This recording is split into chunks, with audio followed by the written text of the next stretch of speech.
and welcome to Expert Matters, an interactive series with doctors and health practitioners hosted by Expert Online. Today, I am delighted to have Dr. Jyotsna R. Mirle with me. Welcome, Doctor. Thank you. Thank you. As you know, Doctor is a senior consultant gynecologist and a fertility specialist.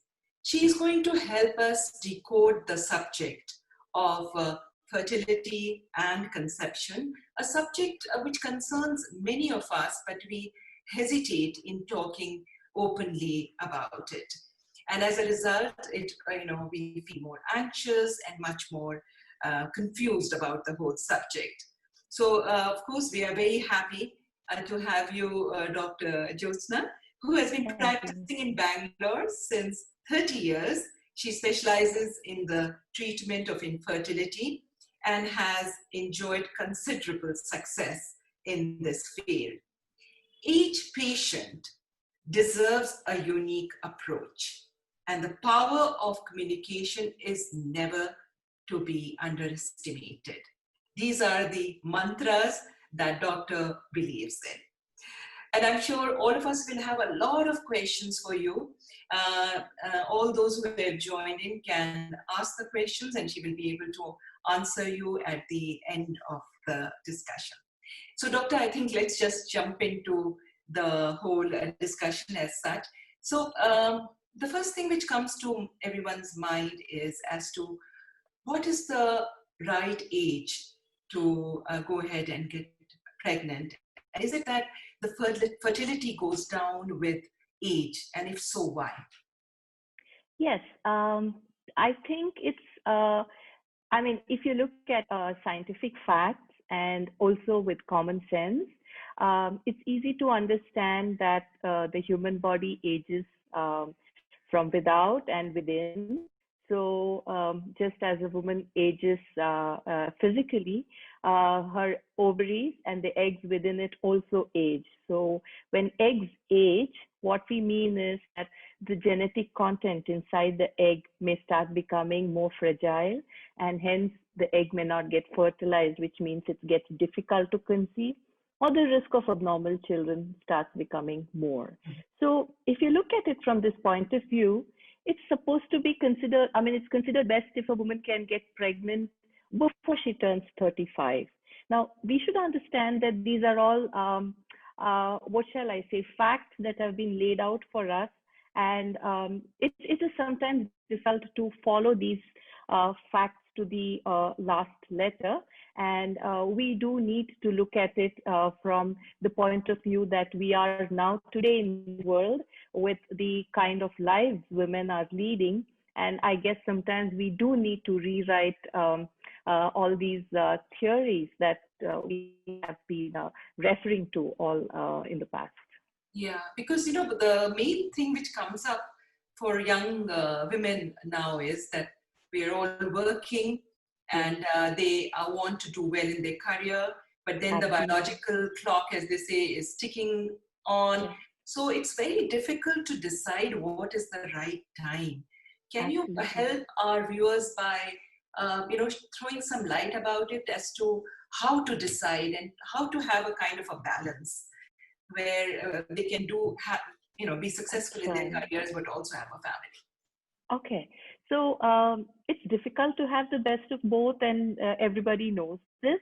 But from the point of view of getting pregnant quite quickly once you start trying, so that you avoid the frustrations and the delays and so on, and with the hope that you will have a healthy baby and a fairly uneventful pregnancy, I would think it's good if a woman starts trying, let's say, at least once she turns 30, and hopefully tries and completes her family before she turns 35.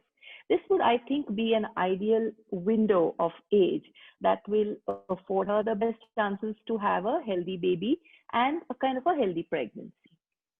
Okay, wonderful. And what are the factors which hinder conception in a couple? Okay, so this is a kind of a very broad-based question, Ghazala. So I'll just simplify it and put it in a way that we can start at some point and see what are the things that are most common.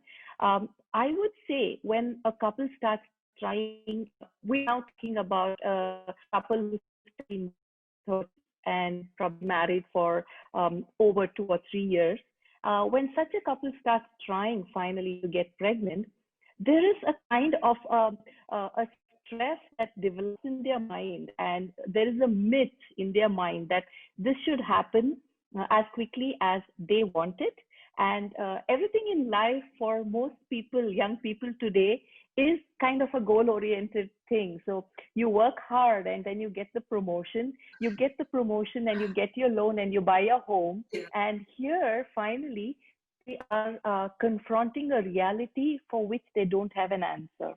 So I would think the first thing that is kind of a barrier to have a healthy conception could be a mental state, a state of stress, a misunderstanding of the facts of life in terms of thinking that when you start trying, you're on some kind of a timeline, a race to compete. Your neighbor or your sister-in-law and all of you started trying, and X got pregnant and Y got pregnant and you haven't. So these are the things that can just stress you out a lot. And I would probably put that as the first thing that would come in the way of getting pregnant. So the stress of not conceiving itself is probably one thing that adds to it, and plus other kind of stresses that are already there in urban life today, those will add to it. Now these also start affecting your lifestyle. I'm not sure if people have the time to exercise, the time to eat well. So I would say the beginning should be the simple things around you. Take a look at what is happening just around you and just with yourself before you jump further and further off and look for solutions which seem to be more difficult. So I would say the simple things are the ones that come in the way of pregnant. Your mental state, your physical body, or your emotional stress. Try and get a hold on these 3 to 4 things, and you should get pregnant. Let's say if you're trying very regularly and you still haven't got pregnant, even after putting all these things in place, then maybe 6 to 8 months later, come and see a specialist, and we could start digging in deeper for other facts, other things that could be going wrong in your body to help you get pregnant. Okay, that's really good how you've explained it, because as you said, youngsters are in today's time really used to getting what they want. It's all Yes, accessible pretty fast. absolutely. So first they plan not to have a baby, and when they do plan, they want it to Yes, happen very quickly. And when yes, it doesn't yes. happen, they get anxious. That's why it's very important to start trying at the right age, I and then think so. wait for I think 7 to 8 months months. or so, and then go to a specialist, you feel, or just go Oh, to no, the no, anybody, any doctor. general You could go, physician. yes, you could go to your family doctor, a general specialist, your gynecologist, your mother's gynecologist. Just about anybody is capable of taking care of more than 50% of people who cannot get pregnant. It's just a small number that actually reaches a fertility clinic. So people don't have to be threatened by the fact that, oh, we tried for 6 to 8 months, we're not pregnant, and now we're going to see a specialist, and now it's just going to get worse from here. That's not true at all. Simple things can be done at a very simple level, and out of 10, maybe just 4 or 5 will reach my clinic, but most of them could be taken care of by a generalist. That's really heartening to know.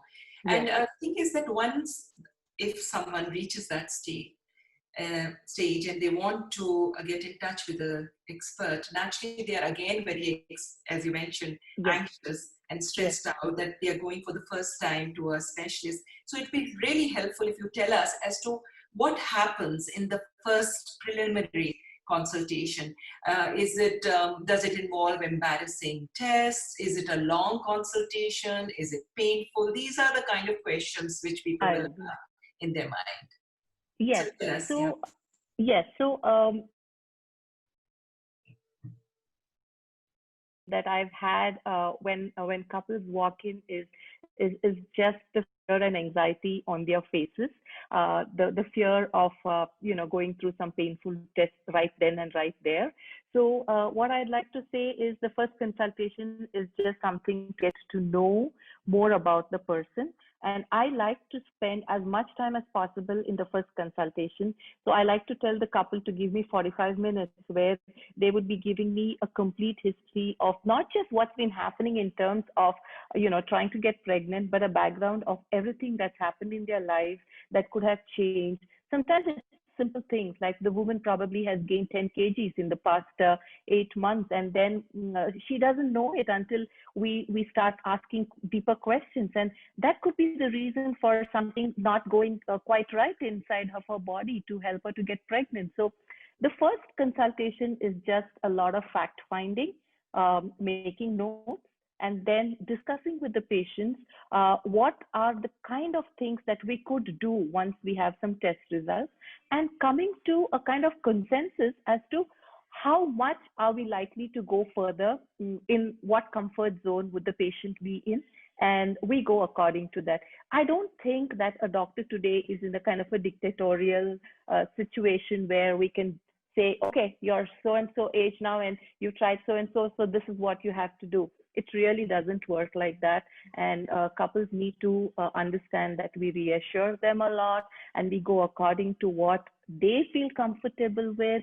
We explain each and every procedure so they know as much as we do what they're going to go through. Yeah, so a lot of counseling is also involved. Oh, yes.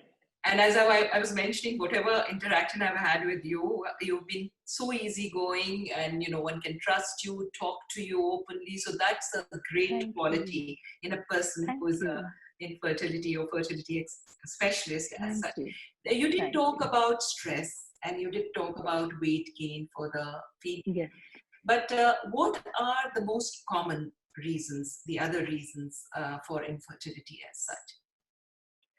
Okay, so if you look beyond the common things that we've already enlisted, and we start giving out tests and we do some kind of investigations, in the woman, the commonest reason for her not to get pregnant could be just something going wrong in terms of her cycle of ovulation.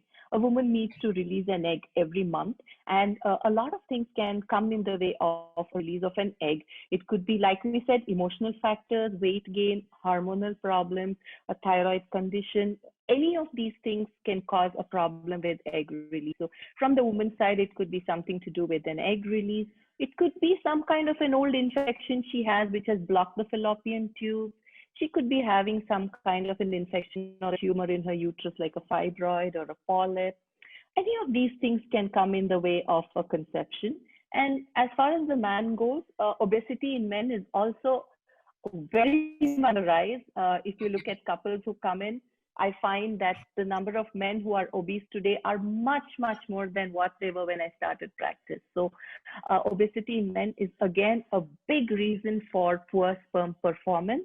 Other than that, there could be things that are specific to each man in terms of a low sperm count for any reason, or there could be physical problems which the man has, which prevents him from being with his wife. So it really goes into something that is emotional or mental, or then if it's physical, it can be from the ovary, from the tube or the uterus, or from the aspect of the sperm production and the quality of the sperm. Okay, and how difficult are the treatments, and what are the treatments, Jenny, that you go through? So like I said, most patients who reach a fertility clinic, again, do very well with extremely simple type of treatment, because many times a generalist may not have picked very small, subtle things which we could pick up. We could correct it and the couple could get pregnant almost instantly. For example, a difficulty in ovulation might be slightly challenging for a generalist, but a specialist may be able to put that right literally in the second or third sitting. And once ovulation is established, the woman could get pregnant on her own. Or it could be something a little more complicated, which requires us to go a step further and advise a treatment like intrauterine insemination, which is not to be confused with in vitro fertilization or IVF. This is a very simple treatment that can be done in the clinic itself, where we just put in washed spermatozoa or the sperm inside the uterus so that it can go quicker and meet the egg. So, something like this is like a stepping stone between trying naturally and in vitro fertilization to help couples get pregnant. And many couples do get pregnant at this point itself. Very few are left behind. Let's say maybe 20 to 30% of patients are left behind who haven't got pregnant in spite of trying very simple methods. And that little portion of couples are the ones where we need to test them more. We need to see what else that we could have missed and subject them to a little more deeper investigation and some kind of different treatment. So that's how we go stepwise. Okay, that's also so good to hear from you, because as soon as someone feels that they're having difficulty in conceiving, immediately the word which comes to their mind is IVF, and then Yes. they are scared about it. So Absolutely. that is just one sort of category of patients who have to go through it. Otherwise, yes. And it's a small one. Yeah. Yes. And it's a small group, very small group. And are there any side effects involved in these treatments, like weight gain and other? Okay. So what I'd like to say is when we try to do fertility treatments, the commonest starting point is that we start with making sure that the woman ovulates. Okay. And we would like to have, let's say, more than one egg develop. So we would probably give her medications to make her form these eggs. Now, these medications are hormone injections. When we say hormone injections, couples are frightened that hormone is something like an alien thing. But I'd like to say that these hormones are proteins that are already produced by you. We're just giving it to you in smaller doses so that it can act in a proper way on the ovaries and make you release eggs. It's not some kind of a different or harmful chemical that we're introducing. So no, there will not be weight gain. The side effects are because if you produce more eggs, you have more estrogen in your body, and that can give you, during the treatment cycle, a short period of time where you might have something like an intense premenstrual syndrome, like a PMS feeling, where you have a little bit of a emotional up and down, or a tenderness in your breast, or loss of libido or something like that. But these are all short-term effects. And normally patients do well when we counsel them and they know why they're going through it. So it's not something that's going to stay forever or cause tumors or problems in the mother or the baby. No, that's not going to happen. And, what can the couple do to make sure that the treatment is effective while they are undergoing the treatment? Okay. From their side. From their side. Okay. So this is actually quite an important question, because many times I find a couple comes and they just feel that they're handed over the entire thing to the physician, but it's not true. It's actually a 50-50 kind of a thing. We go through it together. So I tell the couple that on their side, there are certain things that really help. One is a kind of a very good routine where there is some amount of physical activity, because we know that increased metabolic rate helps women and men to have an increased fertility. We don't know exactly how it is. It could be because of reduction of stress, or it just could be that, you are getting thinner, so you need less medications from me. We don't know what. But couples who are having more kind of regimented physical exercise, eating healthy, and probably also going with a certain amount of trust and faith in the choices that have been made for you by the doctor after a complete discussion, and instead of asking questions elsewhere, coming back with a diagnosis which someone else has made, and then we sit and go over it again and again. So I think trust is important from the patient's point of view, and a healthy lifestyle that we follow during the treatment cycle. And of course, being optimistic is easy for me to say, but I always tell couples that it is important that you understand this is something that you're trying, because you know that this is what is going to get you where you want to be. It may not be the first shot. It could be the second or the third. We don't know. But you have to know for a fact that this is the correct path that you are on. So that really helps a lot of patients to be positive. Another question which might come in the mind of some of the youngsters is that, is there any involved to the mother or the child if the pregnancy is through fertility treatment? Okay, so it so happens that the number of women who get pregnant through fertility treatment, if you see the entire group of women who come to us, there are a larger number of the women who are older, let's say over 35. So this group of women, when they do get pregnant, may have a slightly higher risk of, let's say, the mother getting diabetes in pregnancy, or the mother getting hypertension in pregnancy, or the mother having a cesarean birth. So, or sometimes older women could have a baby that doesn't grow very well, or, giving birth to a smaller baby. But if you look at the general population, in terms of, if you look at all the people that who've had IVF or intrauterine insemination, it's not true that there is a higher risk because of the treatment that the woman has taken, or that we have increased the number of abnormal babies that are being born. That is not true, because we use the egg of the mother and the sperm of the father, unless it's like a very different situation. But in 90% of cases, it's that way. So we don't add any risk to either of them. The baby is as normal, as conceived normally, and the mother has the same kind of pregnancies which they would if they conceive naturally. And do you have any specific suggestions to improve the fertility during this pandemic which is going on, which is resulting in a lot of anxiety and stress, which is one of the determinants? Yeah, absolutely. So I've had patients who almost went out of track because we were not regular in the clinic, and they didn't know how to get in touch with me. And I think that will probably come in a question that's going to follow about how we stayed in touch.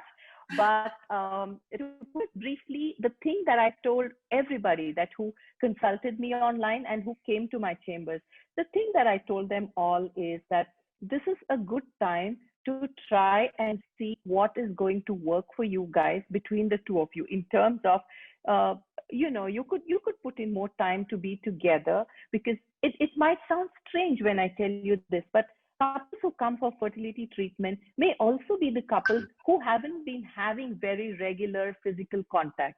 It is very paradoxical when I say this, but it is true in today's time. Yeah. So one of the things that I tell them is that this time, this pandemic, where you cannot go outside, you cannot have holidays and parties, I think just sit and concentrate on being together, make each other happy the way that you guys used to, not so much to get pregnant, but just get on with it, just be active. And in terms of other things, I say, okay, you can really look at yourself and see what are the things that, you were doing mindlessly, and you can probably look at removing it from your life so that you can have more time for kind of becoming a little calmer and eat healthy and, do these kind of things. So I think I've had a large group of patients where women have lost considerable weight, men also, but some couples have done fantastically in terms of the pandemic. It's strange, but they have really re-looked at life and realized that this could be a good time to improve their physical, mental health, and sexual health. And that has worked wonders for a lot of couples. First of all, you have to be tuned with each other, physically and emotionally, which would lead to the next step. Yes. Okay, wonderful. So just now you mentioned that, and of course, in present times, it is getting difficult for people to spend so much time in traveling and then waiting in the clinics to meet the doctor. And now, of course, in the present scenario, because of the COVID, when people hesitate to physically visit a clinic, what do you feel a platform like Expert Online, you are a part of it and you've been using it, we are so happy successfully. What do you think this kind of a platform can play, what role it can play right now? So I think that when this whole pandemic started in March, I don't think people had actually explored the idea of staying in touch so much and so deeply through a digital platform, be it Zoom, where you could learn things, or Google, or coming to my area of expertise and, a kind of a safe platform to have a confidential consultation with your doctor, and then have reports sent to you on her letterhead, and with prescriptions which are exactly like what you would get if you physically went into her clinic. And there is a QR code which the pharmacist can go and see and know that it is genuine. I don't think people had ever imagined that they could have this kind of a support during this pandemic. So for me, the most important thing has been that it's a very streamlined platform. So there is no guesswork involved, and a patient can easily download the app. And the patient also finds it easy to go through the calendar, make her appointment. And because I get notified almost simultaneously, I'm able to understand that, yes, this is when I have to be free, and I have to make sure that I can talk to so and so. The actual getting on with the calls are quite simple. And I think a lot of my patients have used their phones. They have not actually even used the laptop. So simple as that. And I think it's also good from the doctor's point of view, because you have a record of everything that you have seen and done to a patient. So sometimes when it's time for consultation number 2 or 3, you could have forgotten, what is the advice I gave this lady? What was the last, investigation? So there's no lacunas here. It's not like starting a general WhatsApp kind of a call and then asking her to do something. It's extremely professional. So I think the patients also appreciate the fact that we're doing it like that. And I like it because it just gives a kind of gravitas to the situation. It's like, that we just do till we meet. No, this is actually going to be in place of that. So you could have only these kind of consultations till you're ready to come to my clinic and start treatment. But not, we could do well with this. In fact, I've had people who have actually got pregnant during the pandemic with just video consultations, because you can see each other. You can look at her and you can say, look, there is something wrong with you. You're looking bloated. Go and see what your thyroid level is, what your hormone level is. And they would just upload those documents. And it was easy for me to start telling the very simple things. But a video platform works extremely well in my line. And also the patient has all the records in the health Yes. wall, and and they have it anywhere with them 24/7. So that's Yes. also helpful. And I suppose besides the pre-treatment consultation, the counseling aspect, Yes. and then the follow-up and monitoring of the patient would be helpful on a platform. Very, extremely, because there is no need at all to risk either yourself or your patient by calling them mindlessly to the clinic for each and every follow-up.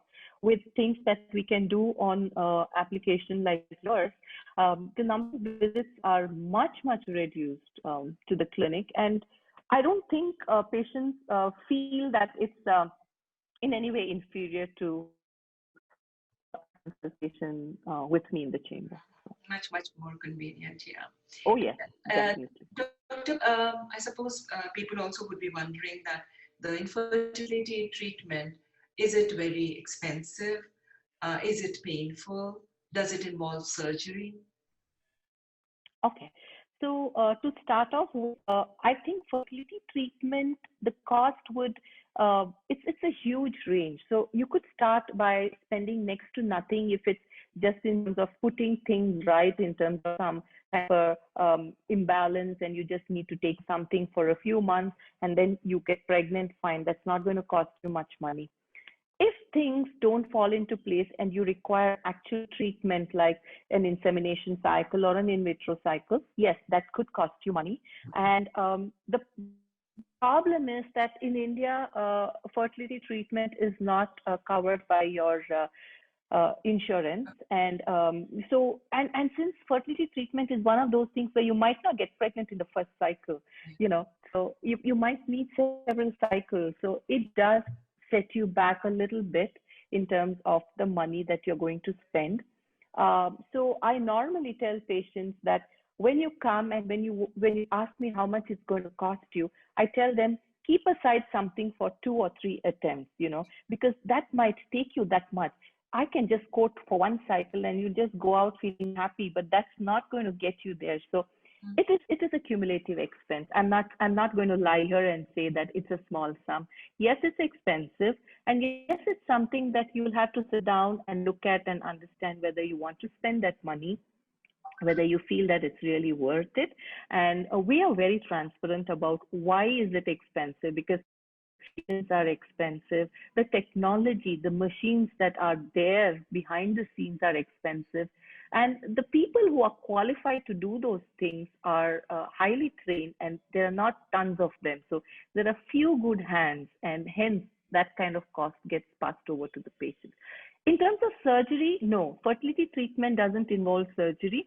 Rarely, if we find that there are certain things that are either blocking the tube or blocking the uterine passage, we might do a minimally invasive surgery like laparoscopy, but not usually. So fertility treatment doesn't involve surgery. It's not painful, because most of the treatment which is done in an office setting is something where in the good old days when women were going to work, they could actually come in, take the treatment and go to work after lying down in my clinic for 45 minutes. So yes, it's not something at all. And I definitely don't suggest that you take off from work in terms of, take a sabbatical because you want to get pregnant or be on bed rest for a month. It's really not one of those things. It's something that you should do along with your life as one part of it. The moment you make it the only thing in your life is when you're going to just be getting more and more depressed, because this is finally one of those states in people's lives where they don't have control on it. We probably, because I'm from a different generation, we go through life and we know that there are so many things that you can't control. But try saying that to a 30, 35-year-old, and they will not know what you're talking about, because every step that they've taken up to that date, they've been, and suddenly to come to a point where they have no control is something that's extremely frustrating. And I tell couples that don't now decide to just face this frustration 24/7. You'll go crazy, you'll get depressed. Just keep it as one part of your life and let your life be filled with everything else, whether it's your career, whether it's your holidays, whatever it is, do everything. And this part, you leave it to me. And when you come to me, let's do something together. So that kind of balances off their expectations and their state of mind. Mm-hmm. And doctor, when we talk about fertility issues, I mentioned IVF, and someone has just asked about freezing of eggs is another Yes. thing that comes into their mind. Yes. Please do, explain a little more in detail, but I feel that's not such an easy option, and you should not just think of an easy way of test. Yeah. What do you Yes. advise? So yes, so freezing of eggs for social reasons, in the sense where you want to get pregnant, you definitely want to have a baby, but either you've not found a partner, or you're not married, or you are married and have a partner, but you just don't seem to think it's the right time, because either you're running a company or you're climbing the ladder. In these situations, there have been, in the West, it's extremely common to freeze eggs. In India, it's just catching up because of the expense, again, the expense involved. So when a woman needs to freeze her eggs, she needs to go through the entire IVF procedure. It's not a shortcut when you say, I just want to freeze my eggs. It's not anyway simpler than doing a regular IVF. She has to take all those injections for the 10 days. She has to get the ultrasound scans done. She has to go under anesthesia and get the eggs collected. The only difference is these eggs are frozen, and when she gets the partner, or she gets her husband, or she thinks it's the right time, we inject it with that person's sperm, and then we can transfer it inside her uterus. It's actually more, the freezing of eggs is something that we do encourage in young women who have cancer and who would probably be going for chemo radiotherapy that could destroy their eggs. These women are encouraged to store their eggs before they go for cancer treatment, so that later on when they want to have a child, those intact eggs can be utilized. So those are the ones which are encouraged more. But because ours is a growing economy and we have, everything is right here now. So women have the same kind of rights and mindset as anywhere. So yes, the number of women who are coming ahead for freezing of eggs is on the rise. And I don't have a very strong opinion, yes or no about it. I think in terms of of being prudent about saying that yes, I want to have a baby, but I'm just not sure when it's going to happen. Fine, freeze your eggs. But you need to know that it's not after that easy either, because when you put the embryo when you're 44, you have to get the 9 months pregnant body at 44. That's easy either, you know. So this is a decision which does require a lot of counseling. But from the scientific point of view, and in some cases there's some social compulsions, I would say yes, do it if you have the money for it. But Doctor, it's been so interesting and we've learned so much from what you've told us and clarified so many doubts. I'm sure all the viewers will have specific aspects which they would like to go in detail with you. So I would ask the viewers to kindly DM to us on our Facebook or on our website and let us know which aspect they want to listen and get to know more about from you, and maybe we can schedule some more sessions because it's a very complex and very exhaustive subject. Absolutely. And as I said, it's been so nice and pleasant to talk to you. You do, inspire a lot of confidence and trust, and I'm sure the other viewers would have felt the same. And if the viewers want to share your contact with their friends, they should go ahead, and they can, of course, go to our website, expertonlineapp.com, download your app and consult with you online. So thank you so much, Doctor. It's been a pleasure talking to you.